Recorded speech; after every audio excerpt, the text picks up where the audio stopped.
Welcome to SS TV 5 ప్రేక్షకులకు నమస్కారం. సమైక్య సంఘం నుండి 30 మంది నిరుపేదలకు కోడి పిల్లలను పంపిణీ చేశామని పెంటాగోడ్ తెలిపారు. మెదక్ జిల్లా మండల కేంద్రమైన మనోహరాబాద్లోని సమైక్య కార్యాలయం నుండి 30 మంది నిరుపేదలకు 6 వారాలకు సంబంధించిన కోడి పిల్లలను ప్రభుత్వం శంషాబాద్లోని లోకల్ జాతి నాణ్యమైనటువంటి కోడి పిల్లలను పంపిణీ చేశామన్నారు. పేద ప్రజలు ఆర్థికంగా ఎదగడానికి, ఆదాయం పెంపొందించడానికి కోడి పిల్లలను పంపిణీ చేయడం జరిగిందన్నారు. ఒక్క కోడి పిల్ల 110 రూపాయలు ఉంటుందని, ఒక్కొక్క కోడి పిల్ల 400 గ్రాములు ఉందన్నారు. 680 కోడి పిల్లలను ప్రజలకు పంపిణీ చేశామన్నారు. అందరికీ నమస్కారం.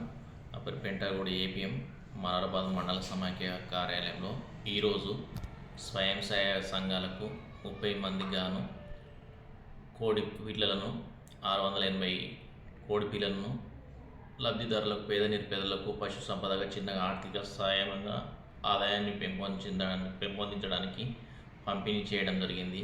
ఒక్కొక్క కోడి పిల్ల 110 రూపాయలు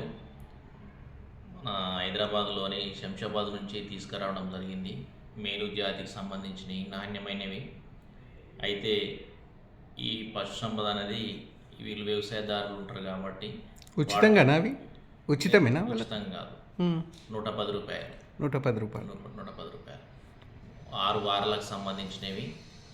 ఒక్కొక్కటి 400 గ్రాములు ఉంటాయి. ధన్యవాదాలు.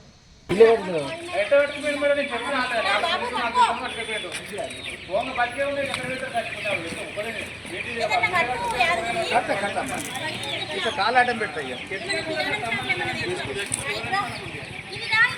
అన్న ఇవి ఆయన 15 అయితే కంప్లైంట్ అయితే ఈ లోపే జరిగింది. 15 అయితే కంప్లైంట్ అయితే